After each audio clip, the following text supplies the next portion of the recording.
दोस्तों, डॉक्टर दुआ का हार्दिक नमस्कार। आज का ब्रेकिंग न्यूज कह सकते हैं। इसे पूरा वीडियो सुनेंगे और सब्सक्राइब करेंगे और फॉरवर्ड करेंगे, ऐसी उम्मीद के साथ मैं कहना चाहता हूं, गई भैंस पानी में, गई भैंस कीचड़ में। आपको याद होगा कि मैं कर्नाटक में 2 महीने रहा चुनाव के दरमियान। कर्नाटक में बीजेपी और जनता दल एस मिलकर सरकार बनाने जा रही थी, जीतने जा रही थी। लेकिन ऐन मौके पर देश के प्रधानमंत्री और गृह मंत्री अपनी बड़ा बोल बोलकर पूरा खेल को बिगाड़ दिया, या यूं कहें कि अपने पांव में कुल्हाड़ी मारा। नतीजा, बीजेपी हारी और जो कांग्रेस ये सोच भी नहीं सकती थी कि उनकी सरकार बन जाएगी, वो बनी। उन्होंने जय हनुमान की नारा लगाए, जय हनुमान बली कहा। एक होम मिनिस्टर ने कहा कि अगर बीजेपी नहीं जीतेगी तो दंगा हो जाएगा। केरला फाइल देखो, लिंगायत के इशू को उठाया गया और इन तमाम चीजों से जनता समझ गई कि ये विकास की बात नहीं, नफरत और आपस में लड़ाने की राजनीति कर रही है। ये कुर्सी का खेल जनता को समझ गए थे और नतीजा आपके सामने मिला। पुनः तेलंगाना में भी इन्होंने बड़बोल बोला, नतीजा आपके सामने। डॉक्टर दुआ अपनी पार्टी या संस्था को बढ़ाने के लिए लगातार काम किया है, ये ठीक है। लेकिन मैं एक सामाजिक कार्यकर्ता, एक मानवाधिकार का कार्यकर्ता होने के नाते मैं मानवीय मूल्यों को समझता हूं। मानवीय मूल्यों को, मानवता को प्रतिष्ठापित करने के लिए मैं लगातार प्रयास करता रहता हूं और इसी क्रम में मैंने भारत के 36 राज्यों में 800 से ज्यादा सेंटर्स डेवलप किया, बनाया। भारत के बाहर 14 देशों में सेंटर्स बनाया। United nation, international bar association London, international bar association, अब भारत की बहुत सारी अथॉरिटी के साथ मिल करके, कंधे से कंधे मिल करके मानवता की अलग जगाने के लिए, लोगों के हक अधिकार दिलाने के लिए, उसे आर्थिक आज़ादी कैसे मिले, सामाजिक भागीदारी कैसे मिले और लोग अमन और शांति के साथ, भाईचारे के साथ सामाजिक सौहार्द बना करके वो कैसे जिए, इस पे हमने लगातार काम किया। हमारे बीच में हमारे ही भाई बहन जो अंधभक्त होते हैं, जो जयचंद होते हैं, जो शॉर्टकट जिंदगी जीते हैं, जो लोग किसी दूसरे को तरक्की करना नहीं देना चाहते, वो सब अशांति फैलाने वाले लोग, जिसे असुर कहा गया, दानव कहा गया, मानव का हनन और शोषण करते आए हैं और अब भी ये कलयुग में उनकी संख्या बढ़ती जा रही है। मैंने राजनीतिक से बहुत दूर रहा, बिजनेस किया, सामाजिक सरोकार से मैं जुड़ा रहा और सामाजिक को ही आगे बढ़ाते हुए मानवाधिकार का रिफॉर्म भारत के अंदर 1987 में की गई। All India Human Rights association बनाया गया। जब हमने देखा कि देश के अंदर जो विधायिका है वो निरंकुश है, विधायिका पे जनता का विश्वास नहीं है, विधायिका सिर्फ कुर्सी का खेल खेलती है और उससे न्यायपालिका कार्यपालिका प्रभावित होता है और वो सब मिलकर करके ये सब लूट भ्रष्टाचार में लिप्त होती है। इन तमाम चीज़ों को देखते हुए 2009 में All India Human Rights Association AHRA ने एक कदम आगे बढ़ाया और एएनपी और AHRA National Party, All India Human Rights National Party का स्थापना की। हमने देखा बहुत सारे पार्टियां आ रही है, जा रही है।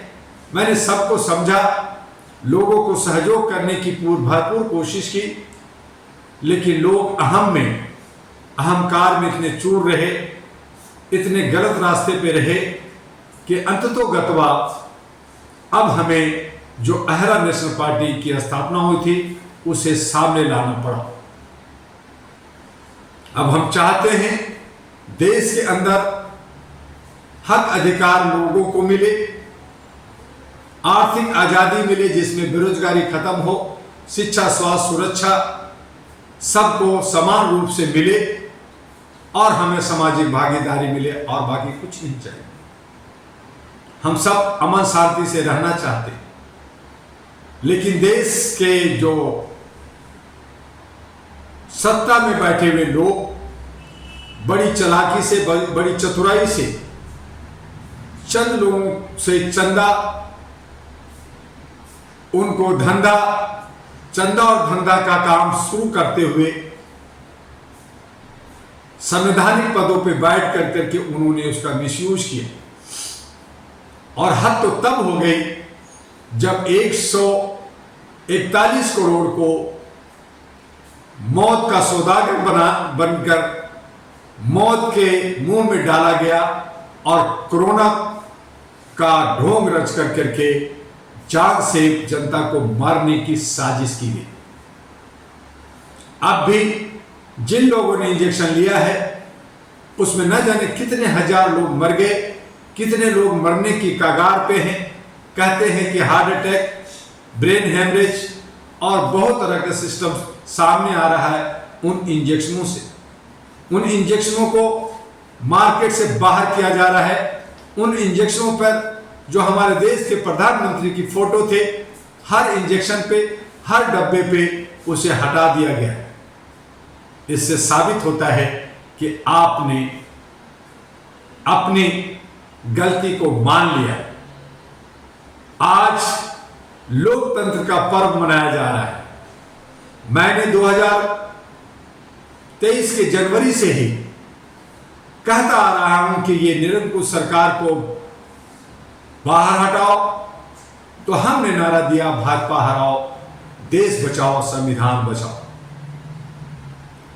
इसके लिए मैं भारत के बहुत सारे राज्यों में, बहुत सारे जिलों का भ्रमण किया, लगातार भ्रमण कर रहा हूं और उसका नतीजा अब हमें सामने आ रहा है कि जो कर्नाटक में हुआ, जो तेलंगाना में हुआ, वो पूरे देश में होने जा रहा है। हमारा देश के प्रधानमंत्री जो एक सुलझे हुए व्यक्ति होना चाहिए, उनकी हर एक शब्द माने रखता है, लेकिन उन्होंने ये साबित कर दिया कि भैंस गई कीचड़ में।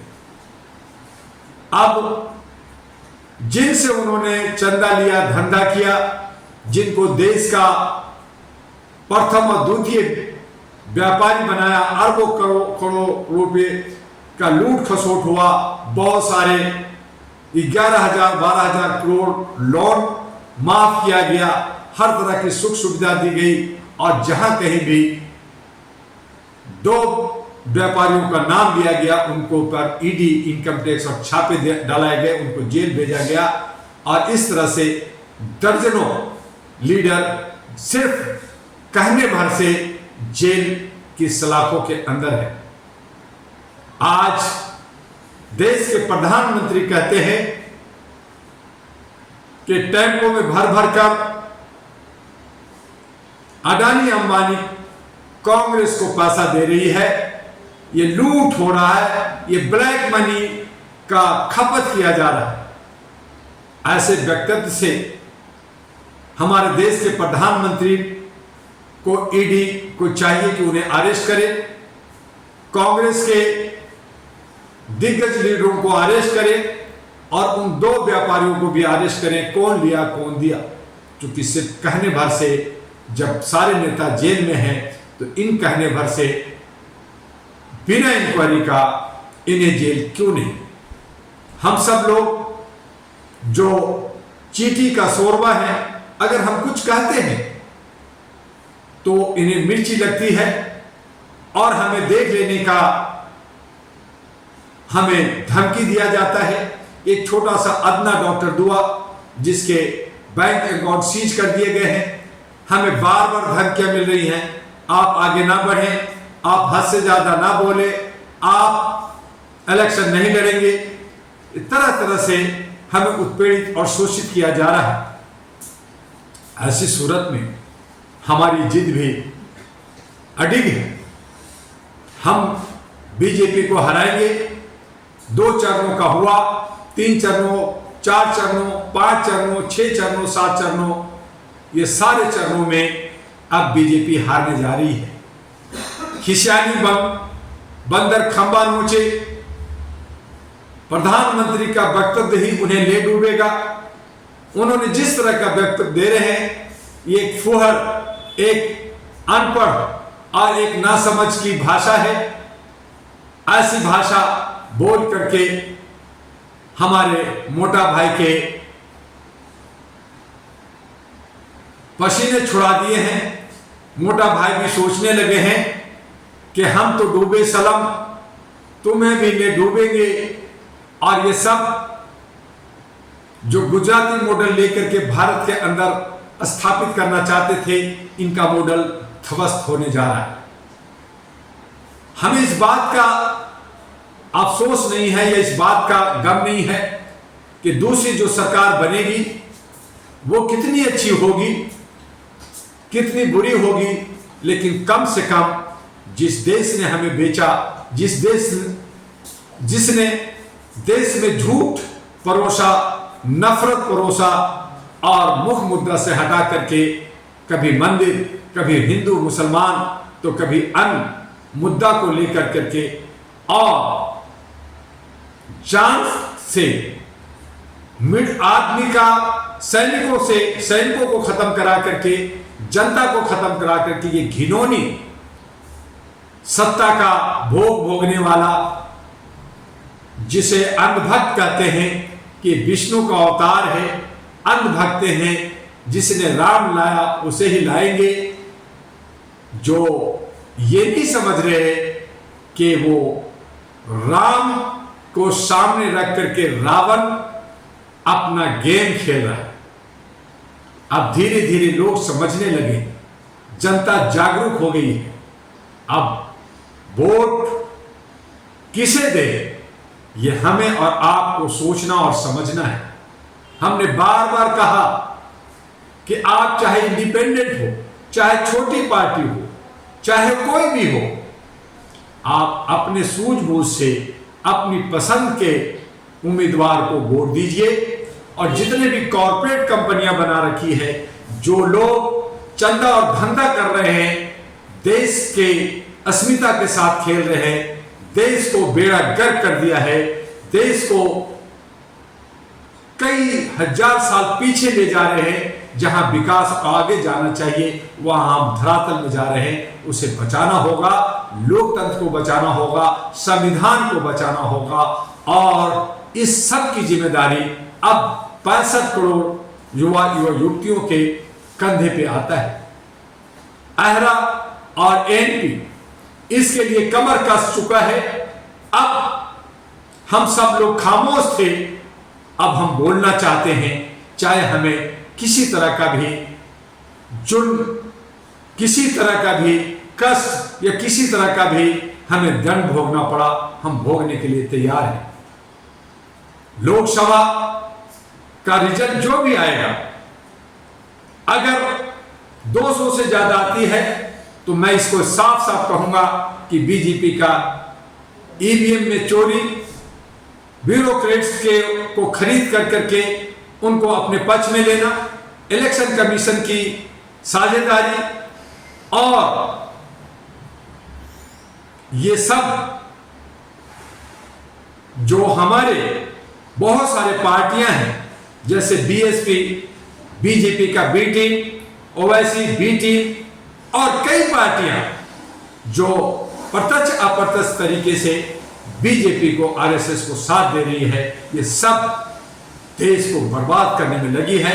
ऐसे तमाम लोगों को हमें हराना होगा, एक नया सवेरा लाना होगा। अहरा नेशनल पार्टी के साथ एएनपी के साथ आना होगा। एएनपी आपको हक अधिकार, आर्थिक आजादी, सामाजिक भागीदारी, बेरोजगारी खत्म करेगा, शिक्षा, स्वास्थ्य, सुरक्षा देगा। इन्हीं बातों के साथ और ये सब शपथ पत्र भरा जा रहा है सुप्रीम कोर्ट से, इलेक्शन कमीशन से। और जब एएनपी की सरकार आएगी तो सबसे पहले इलेक्शन कमीशन की व्यवस्था को बदलेंगे। जितने भी चोर उचक्कों ने देश को लूटा है उन्हें हम लूटते हुए जनता को फायदा पहुंचाएंगे और जनता के बीच में उनके तमाम जो पैसे लूटे हैं उन्हें वापस लेकर के बांट देंगे। हम विकास में, देश के उन्नति में काम करने के लिए कदम बढ़ाए हैं। आइए अहरा नेशनल पार्टी के साथ अभी देखिए होता क्या है। अभी बहुत कुछ खेल बाकी है, लेकिन सोच समझकर वोट देने के लिए घर से जरूर निकलिए और ज्यादा से ज्यादा आप वोट अपने मनपसंद उम्मीदवार को दीजिए। आज बस इतना ही। आपका डॉक्टर एमयू दुआ, अहरा और एएनपी का राष्ट्रीय अध्यक्ष। जय हिंद, जय भारत।